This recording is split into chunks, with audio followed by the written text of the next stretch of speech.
Hello, I'm Karen Long, President and founder of Streamline Government Contracts. Streamline helps small to mid-sized government contractors who seek experienced, effective support with contract management that will reduce your risks, increase your profits, and enhance your reputation. We do this by negotiating TAs, subcontracts, preparing estimates of completion when necessary, and speaking to contracting officers in their own language. We are the proud organizer of Government Contractor Chats and appreciate you joining us today. Now we'll turn it over to Lindsay. Thank you. Thank you, Karen. My name is Lindsay Riegelsberger, and I am the Office Manager and Marketing Specialist for Streamline Government Contracts. I'm going to go ahead and introduce our guest speaker now. So I would like to kindly ask that you mute yourselves and go off camera at this time, please. Craig Moreno is the Chief Operating Officer of Squadron Defense Group, LLC. Craig joined Squadron Defense Group 8 years ago and is responsible for leading the company's sales and marketing efforts. He also provides day-to-day operational support to the company's 2 business units, managed security services to companies working on classified contracts, and SCIF consulting and manufacturing. His prior experience includes leadership positions in finance, sales, marketing, and operations.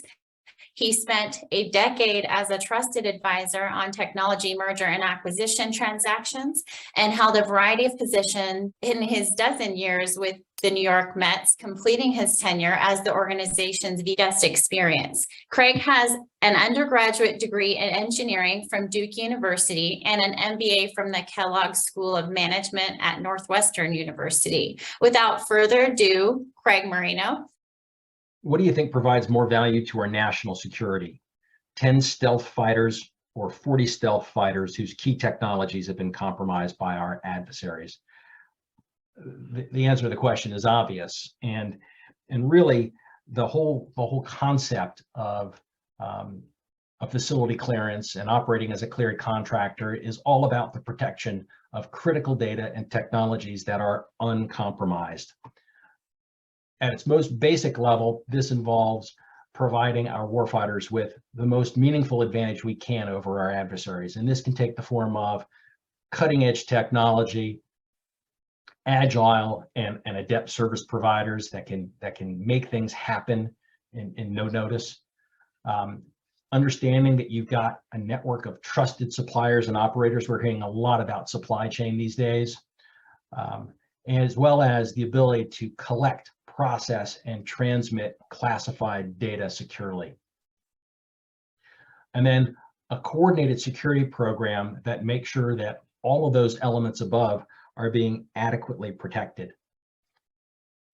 The Defense Department issued something many years ago referred to as the National Industrial Security Program Operating Manual, or the NISPOM.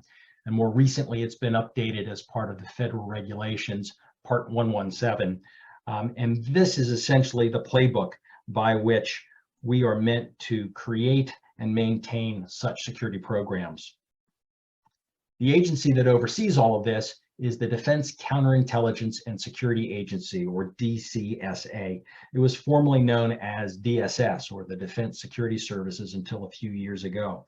And their role is to conduct reviews that minimize the potential for adverse infiltration of our sensitive security programs and the loss of critical technology. Again, ultimately, the objective is to ensure that cutting-edge capabilities that give us an advantage are delivered to our warfighters uncompromised by breaches, leaks, and therefore retain their maximum potency. What's involved in becoming a cleared company?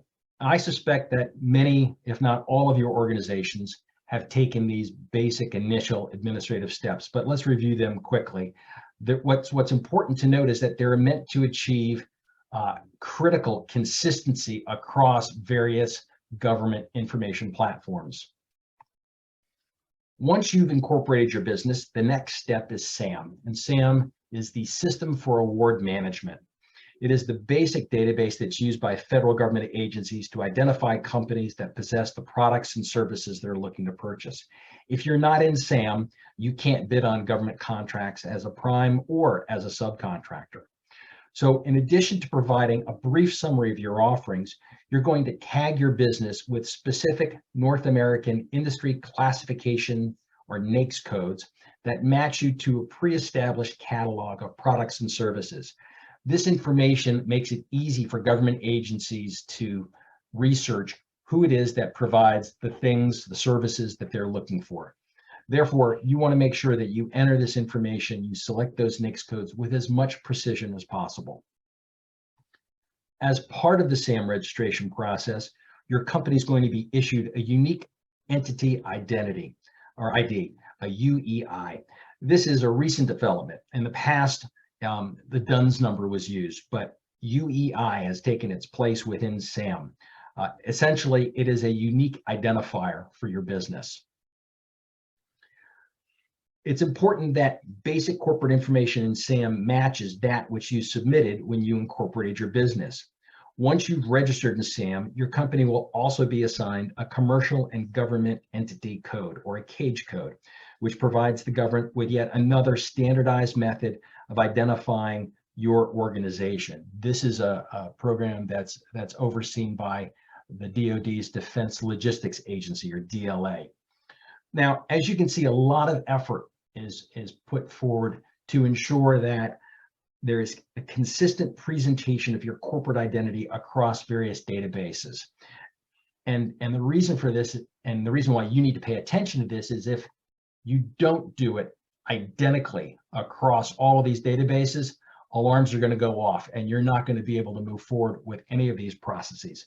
Keep this in mind as things change within your organization, and be sure that you're updating your information in these databases consistently so they are current. Address changes, name changes that might be impacted by mergers and acquisitions or changes in ownership. What is a facility clearance? And what do you need to do to get one? In order to work on classified contracts, a company must possess a facility clearance, or an FCL. An FCL is a government determination that it is in the best interest of national security for a company to have access to classified information. FCLs are associated with a particular corporate location. So that means larger organizations that may have multiple facilities, multiple locations around the country, may possess multiple FCLs. Facility clearances are issued at the confidential, secret, or top secret levels. And the determination as to which one a company receives is going to depend on the specific information, the actual data that the company needs access to in order to perform the work they're doing on a specific contract. When working on multiple contracts that may have different security levels, you'll need to be cleared to the highest level required by those contracts. When you're working with the Department of Energy, they have a slightly different designation they use. Secret level clearances are considered L, and the top secret clearance for a DOE project is a Q. Don't ask me why or what the significance is, I don't know.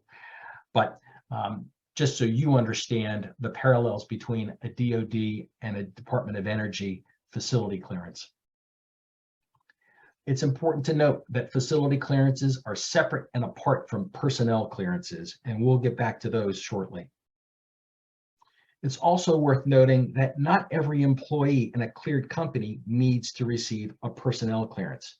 The only ones that do are those that require access to classified information to perform on a classified contract, or those who are responsible for overall company operations.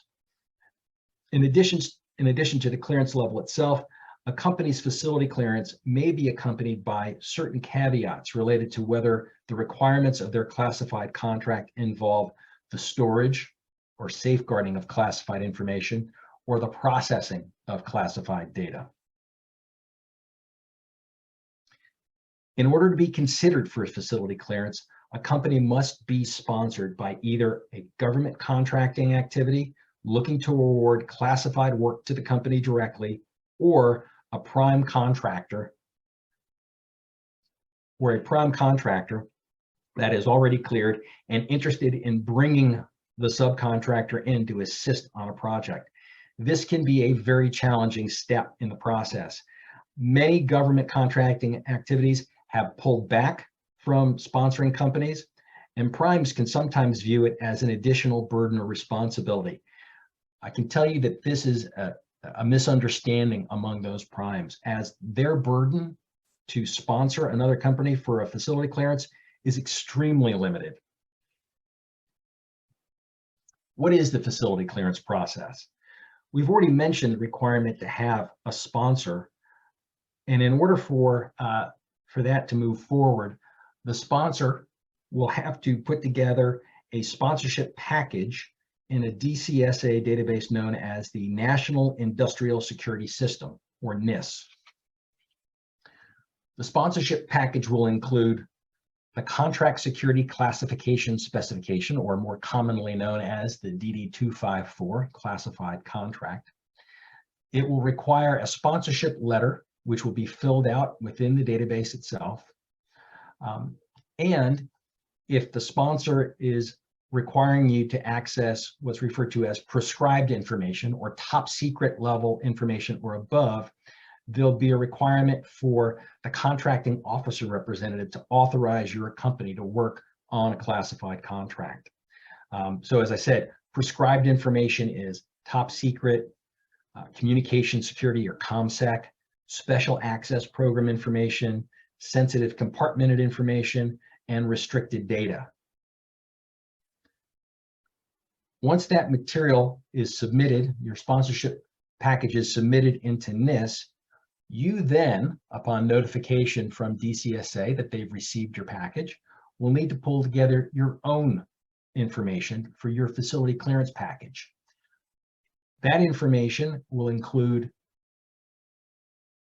your corporate governance documentation, articles of incorporation, your corporate charter. These are the documents that identify the key decision-making roles and processes within your organization. You'll need to provide a list of key management personnel. These are the individuals that hold those positions noted in your governing documents. Who has the authority to make decisions on behalf of the organization? These individuals will each ultimately need to have a personnel clearance as a precondition to your company being awarded a facility clearance. This list will also include the individuals you intend to name as your facility security officer and your insider threat program senior official. Those can be the same individual. You'll also need to submit an organizational chart that illustrates your company's ownership relationship to any parent company, any investment ownership groups and affiliates. DCSA wants to have a clear understanding of the relationships within and between organizations that can have influence over your company. You'll also need to prepare a certificate pertaining to foreign interest, or an SF-328. This is a very seemingly simple document that asks you to answer yes or no to 10 questions. But answering a question yes requires further information about foreign ownership, foreign debt holders, foreign revenue details. Again, who potentially could influence, particularly who foreign could potentially influence decision-making within your company. The facility clearance process typically takes between 1 and 2 business quarters from start to finish, assuming that your KMPs, your key management personnel, already have personnel clearances. Typically, personnel clearances are the long pole in the tent. But if you do have key management personnel that need to receive personnel clearances, that will take place in parallel with your facility clearance submission. The other question that will raise complexity and time is whether or not your company is considered to be subject to foreign ownership, control, or influence, or FOCI. This determination is going to be made by DCSA based in large part on the information provided in that SF-328 document you submit. We'll talk a little bit more about what it means to be a FOCI company. But in those instances, the FCL process can run 9, 12 months or even more. Note also that the level of your facility clearance can change depending upon the classification level of the contracts you're working on. If you have multiple contracts at different security levels, your facility clearance will be at the highest level. And that means in some cases that upon a new award, you may need to upgrade your facility clearance. That will also involve upgrading your KMP's personnel clearances. Once you've received your facility clearance, you'll be in a position to submit other employees for their personnel clearances and manage them in the Defense Industrial Base, or DIS system. What is FOCI? Foreign Ownership, Control, or Influence. Because the US government wants to take advantage of the best technology available, regardless of its origin, it must strike a balance between the desire and the need to protect against security risks involved with foreign entities. How do we retain access to the best technology and services in the world, and at the same time protect against potential spillage, intentional leaking, or outright theft of classified data and critical technologies? Therefore, foreign companies are not eligible for a facility clearance. Instead, they have to establish a US subsidiary under the right circumstances. As noted before, the 328 is going to inform DCSA as to whether or not there is foreign ownership or other means of control or influence in a company that is interested in performing unclassified work.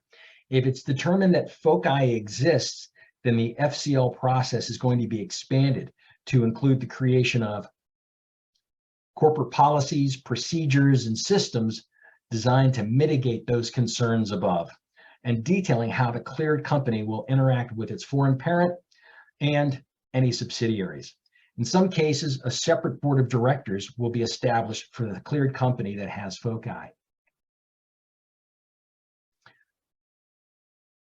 Once the facility clearance is in place, the FSO will have to operate the company security program in accordance with those FOCI mitigation instruments that have been approved by DCSA. Now, this is a topic that doesn't touch everyone because not everybody has a foreign investor or heavy reliance on sale to foreign entities.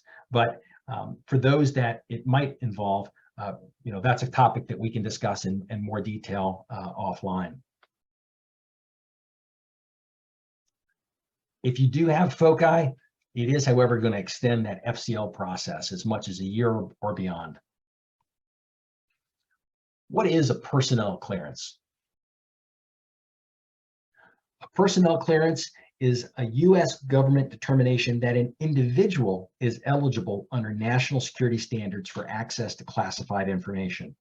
In addition to your key management personnel, those members of your organization that you intend to have actively working on a classified contract, actually touching and involved with classified data, will be required to hold a personnel clearance prior to doing so. A cleared company will hold or list those employees that have a personal clearance on their cage code.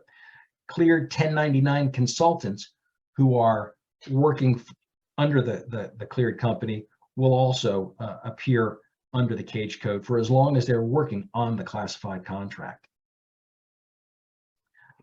Important to note, in the past, individuals were known to, quote, park their clearances with a cleared company, even though they weren't actually working on a classified contract in order to keep their personal clearances active. Now, this is an obvious effort to work around the requirements of the NISPOM, and it is actively policed by DCSA today.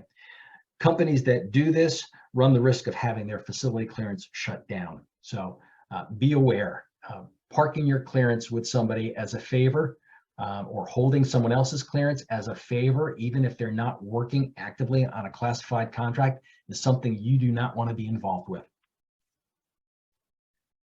Only US citizens are eligible to receive a personnel clearance, and an individual cannot apply on their own for a personal clearance. They must be submitted by their employer.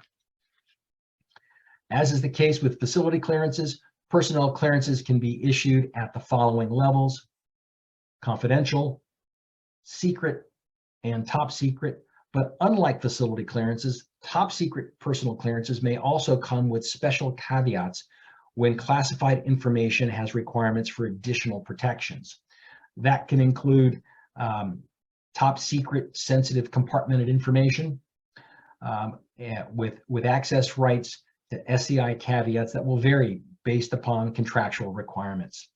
Additionally, most SCI access rights require the individual to go through one of 3 polygraph testing styles: lifestyle, counterintelligence, and full scope. Also, top secret or special access programs is another special caveat tacked on to a personnel clearance.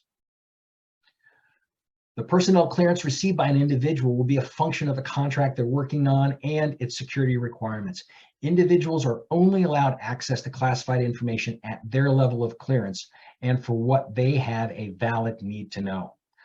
A personnel clearance remains active as long as the individual is working on a classified contract with a need to access that classified information. They were historically subject to review after 15 years for confidential, 10 years for secret, and 5 years for top secret. But more recently, a new process referred to as continuous evaluation has been implemented, which replaces these periodic reviews with an ongoing assessment of an individual's suitability to hold a personal clearance. And if you think about it, that makes a lot of sense. If you're going to wait 10 years or 5 years to review someone's status and whether or not they should continue to hold a personnel clearance, that's a big window of time for things to go sideways, for somebody to be recruited and start doing things that are illicit. So the new continuous evaluation program is a real positive step that allows the DCSA to continuously monitor whether there's any information out there that calls into question whether an individual should be allowed to continue to hold a personnel clearance. Note that a personnel clearance is never terminated unless adverse information arises. However, after someone has stopped working on a classified contract and is debriefed off of that contract, their investigation and personnel clearance is archived. If they have a need to reactivate their personnel clearance after a 2-year window, they will have to go through the entire personnel clearance process again. If it's within that 2-year window, then their personnel clearance can simply be reactivated. In most cases, an individual's Defense Department issued personnel clearance should be recognized and accepted by other government agencies, which is known as reciprocity. Unfortunately, I can tell you this is not always the case, but in theory, it should be, and the implementation of continuous evaluation has helped improve reciprocity across agencies. Let's talk a little bit about the personnel clearance process. Once a company has identified an individual and the level of access they require to work on a classified contract, the following actions need to be taken. 1, the individual is going to have to complete an SF-86, or a questionnaire for national security position. This is an in-depth collection of personal information that includes, among other things, 10 years worth of personal data on employment, residence, education, family, friends, and neighbors. This information is gathered and entered into an online database by the individual. And foreign travel. The EAP system is replacing what was formerly known as EQIP for the collection of that information by the individual. In addition, the candidate for a personnel clearance will have to get their fingerprints taken and then submitted electronically. And they'll have to provide proof of citizenship. DCSA and its internal operation, the National Background Investigation Services, or NBIS, will then conduct an investigation of the information submitted, as well as a variety of other government databases using the fingerprints provided. This process can involve investigators actually contacting former employers, landlords to confirm details provided by the individual. I can tell you that when I submitted for my personal clearance, I got a phone call from one of my former colleagues who was Assistant General Counsel for the New York Mets. He was quite nervous when he called me and he said, "Craig, there's an official here who's asking very strange questions about you. Is everything okay?" Just be aware that those questions and those interviews are going to take place. And that's why the personnel clearance process can sometimes take a little bit longer.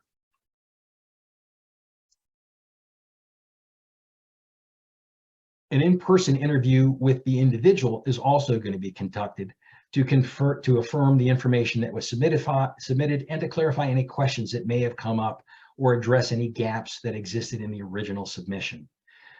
Again, the personnel clearance is designed to look for any anomalies in a person's background or relationships that call into question their suitability for access to and their ability to protect classified information.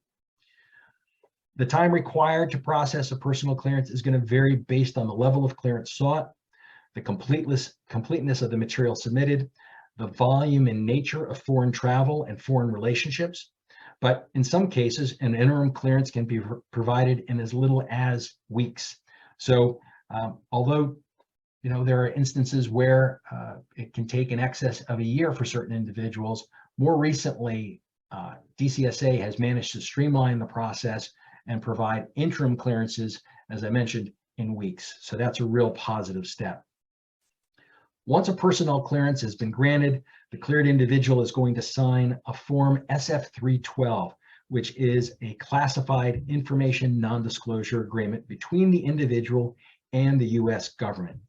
This is comparable to the DD-441 that your company's executives will sign on behalf of the business as part of the facility clearance process. Basically, it's you documenting, or DCSA documenting, that you have committed formally to operate properly, protect classified information. What's involved in maintaining a facility clearance? What are the ongoing obligations involved with that? Once you receive your facility clearance, there are several recurring actions that you're going to have to undertake to ensure that your security program is effective and compliant with the requirements of the NISPOM, and that you're abiding with the DD-441 that senior management signed. First and foremost, your facility security officer has to go through training. There are several classes they must complete within the first year of their appointment. They're designed to help the FSO understand the responsibilities and introduce them to government systems and processes they'll be working with going forward to manage their their company's facility clearance and their staff's personnel clearances. It is the FSO who will bear the primary responsibility for ensuring the necessary actions are being taken to maintain the effectiveness of your company's security program, that is, policies, procedures, etc., and your compliance with the NISPOM. The FSO must be a W-2 employee of the cleared company, but it is perfectly acceptable to engage with outside organizations or consultants to support the FSO and these requirements, much as you would engage legal counsel, outside legal counsel, to support you on specific areas of knowledge that you don't possess internally. You'll need to establish your insider threat senior program official and your insider threat program. Cleared companies need to have these implemented and effective to identify any potential insider threats within the workforce. This requires support from management as well as direct involvement from your legal, HR, IT, facilities, and security departments. Now, understanding that in the case of smaller and medium-sized companies, it could be an individual that wears multiples of those hats. But due to its very nature, this is often the training session that is presented to an entire organization and not just those individuals holding personnel clearances.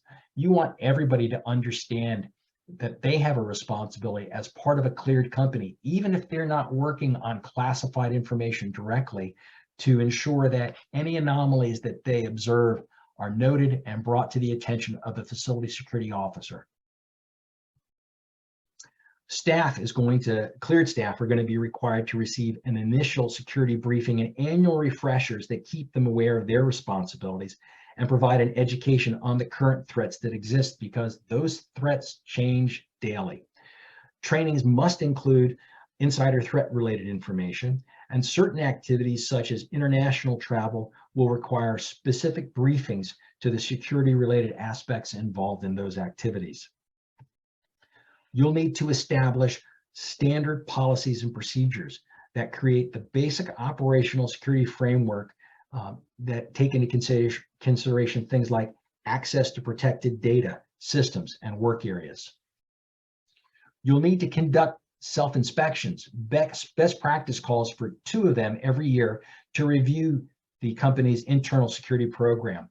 This effort is meant to assess whether or not the existing programs are being properly executed and whether there are elements that need to be modified to account for organizational and/or environmental changes. On an annual basis, the FSO and the Insider Threat Senior Program Official are required to submit a report to senior leadership and DCSA, notifying them of the results of the most recently completed self-inspection and attest to the status of the company's Insider Threat Program. Incident reporting essentially covers 3 scenarios of concern: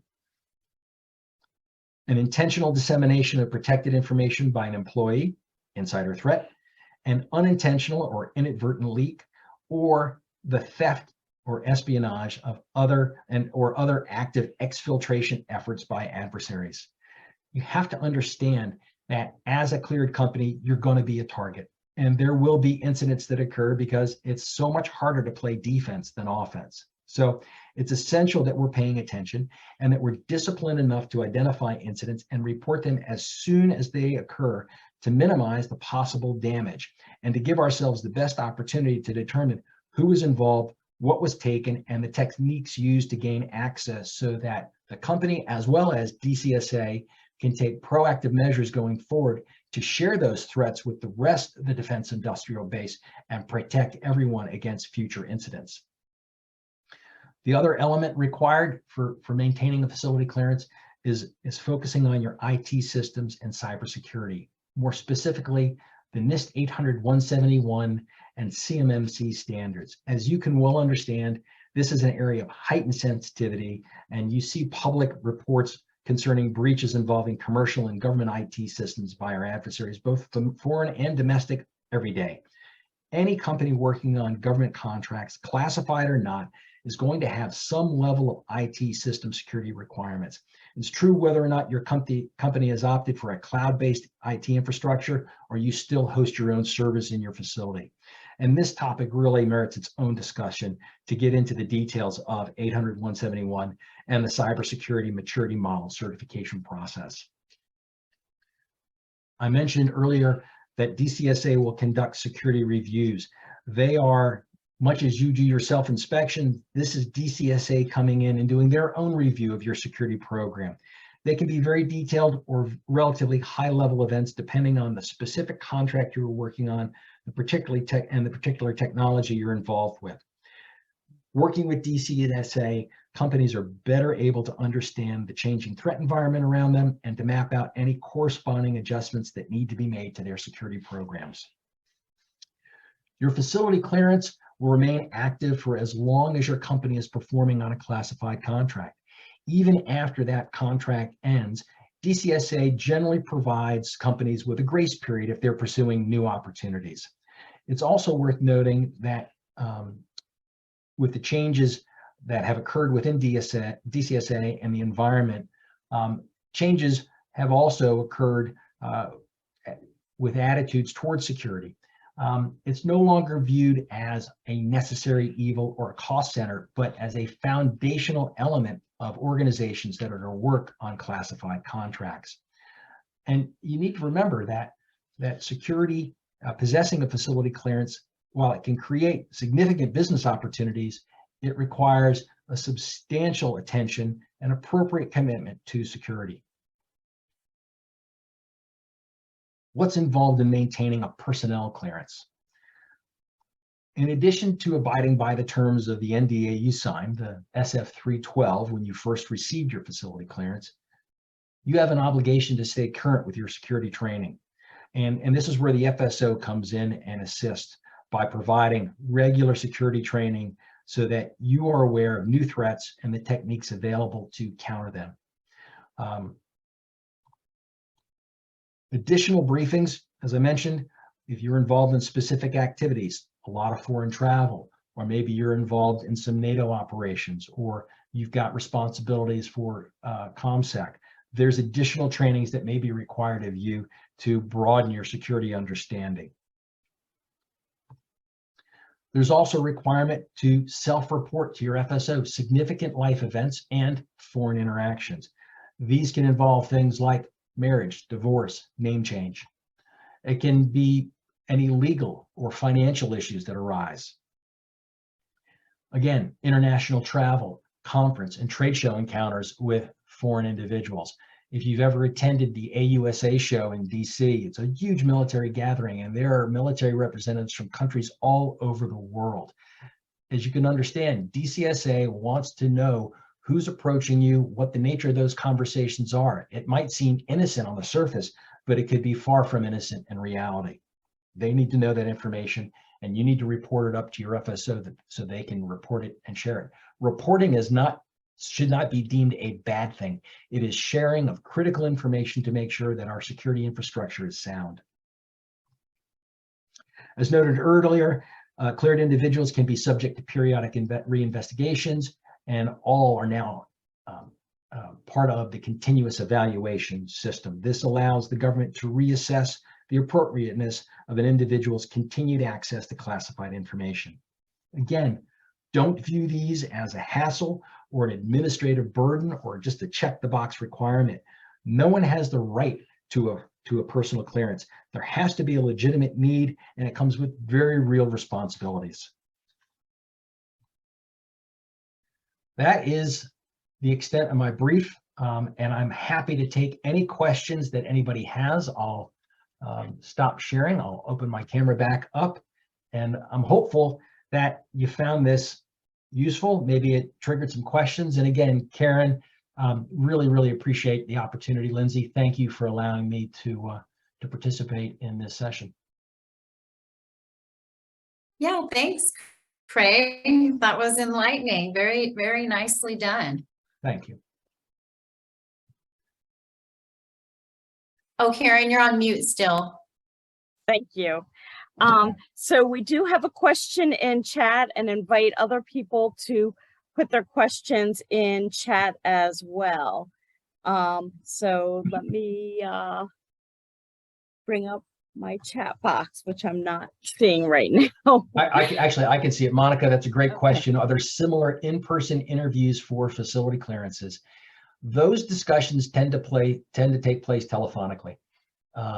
So as part of the facility clearance, you're going to get an outreach. Once the sponsorship package goes in, the facility clearance branch of DCSA will receive it, and they'll probably have some questions, right? You'll help fill out a survey for your sponsor, they'll submit it, and then DCSA will call you and say, hey, we got this sponsorship package, we got a few questions, we want to clarify a few matters, and then they'll go away and they'll review that some more, and they'll say, okay, submit your facility clearance package. And then they'll start churning through that. And again, in particular, they'll pay attention to that SF328, and they'll come back to you and say, all right, you're in process for a facility clearance, and let's start going through the rest of those materials and understanding. But most of that takes place telephonically. Thank you. A follow-up question on that one, if I may, is that considered the welcome package when they start asking these questions? Yes. Okay. And I know you mentioned it could be anywhere from 1 to 2 quarters for that entire process, right? Right. And generally what happens is, in theory, the facility clearance branch, I think, has 10 days or 30 days to respond to a sponsorship submission. When they reach out to you to clarify the information, they then follow up with the welcome package. You then have a predefined period of time, and again, I think this is the 10-day window to submit your facility clearance package. So the sponsorship package first, welcome package back to you from DCSA, and then your facility clearance submission back into DCSA.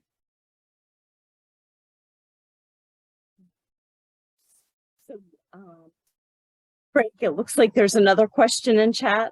Sure. What are the most efficient ways to find contracts or primes that need subcontractor business? Again, great question, John.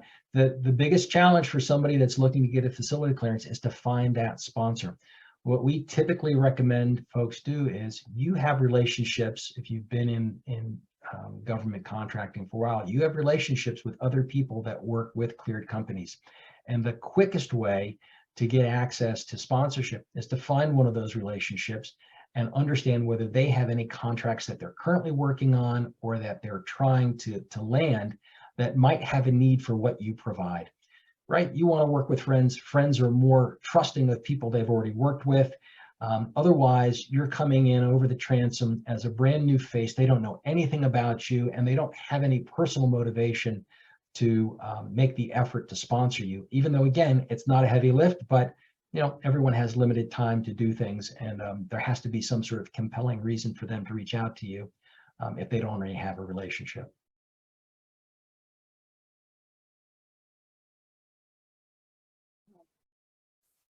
So, I actually have a few questions as well.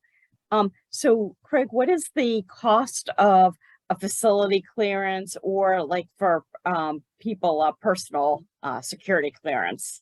Right. So there is a cost, right? DCSA has to put people to work to do all of this. I think the important thing is it's not your cost. Okay. It's not the sponsor's cost. It is DCSA's cost. And that's why they don't just issue, it's one of the reasons why they don't just issue facility clearances and personnel clearances to anybody and everybody, is because it costs money to do that, right? You got to send out investigators, you got to do the research. So one of the great things that happened in the last few years is Dss became Dcsa. And as part of that, DCSA got its own line item in the DoD budget. It used to be that around June, July, August every year, DCSA or DSS would make an announcement: we're no longer executing on personnel clearances because we've run out of money. That's no longer the case. They now have their own budget, and so they're able to process personnel clearances year-round. Monica, you asked a question. You mentioned that an FSO needs to be a W-2. I thought you can hire part-time. You can hire part-time, but they still need to be a W-2 employee. And I will note that DCSA looks sideways at individuals that are operating as FSOs for multiple companies. In our role as a security consultant, we operate as the assistant FSO. So we are not the FSO for the companies that we support. We support about 200 cleared companies right now, many of whom we've taken through the facility clearance process. But the FSO must be a W-2 employee of the company. So then I'm curious, Craig. So how does that work with an FSO who's an employee and then an assistant FSO? Yeah, it varies from company to company. In some cases, the W-2 FSO is perfectly capable. There's enough cleared classified business that is their full-time job, and there's enough to keep them busy. Other companies, you've got senior management who is, head of marketing, head of HR, and wears the FSO hat. And they need to be responsible for the security program, but they can turn to an organization like ours and say, hey, I'm never going to be expert in security like you guys are. Can you handle these elements of our security program on a day-to-day basis and keep me abreast of what our program is and how it operates so that I'm knowledgeable? Because the in-house FSO and the senior management official of a cleared company must take ownership of their security program. So it's not okay for DCSA to show up for a security review and start asking questions about the security program and have the internal people responsible for the security program to not know what it is. And I have one last question, then we can check with the audience to see whether they have any more questions. So what liability is there for a prime contractor to sponsor a subcontractor for a facility clearance? Yeah, this is the other misperception that's out there sometimes with prime contractors who are reluctant to sponsor another company for a facility clearance. Their liability is zero. Their responsibility and the effort required to submit a sponsorship package is really minimal. And once that's done, they have no responsibility. If that company goes through the facility clearance process and gets a facility clearance and then does something wrong, doesn't adhere to the responsibilities, That's not on the prime that sponsored them. That's solely on the facility, on the cleared company that has not abided by the rules. So there, no prime should be reluctant to sponsor another company for fear that it's going to be too hard, it's going to be too resource intensive, or that there's some ongoing responsibility for the performance of that company that they've sponsored. None of that is the case. Any other questions? Now is your opportunity, although obviously you can contact Craig later as well. And yeah, we will be sending out a copy of the recording through the meetup group. So as long as you're registered in the meetup group, we will send it out as soon as we, do some cleanup editing. For anybody that would like to schedule a call, just shoot me an email. There's my phone number as well. Be happy to talk to you about your situation and provide whatever guidance we can. The other thing, I mentioned this to Karen, and I'll throw it out to the group, and you can channel your thoughts back to Karen and Lindsay. But the other part of our business is we build secure space. We build sensitive compartmented information facilities, or SCIFs. We have an introductory presentation on that topic as well. And if that's something that this group would be interested in, I would be delighted to come back with one of our colleagues that works in that arena and that part of our business and talk you through the things that you want to be considering as part of an effort to build out a SCIF. So yes, Excellent. please feel free to drop me a line at klong@streamlinegovcon.com. And we'll be happy to bring Squadron Defense and Craig back to talk about that further. Excellent. Karen and Lindsay, right. Thank you so much. Everybody, really appreciate your time and your attention. Thanks a lot. It was really fun. Thank you, Craig.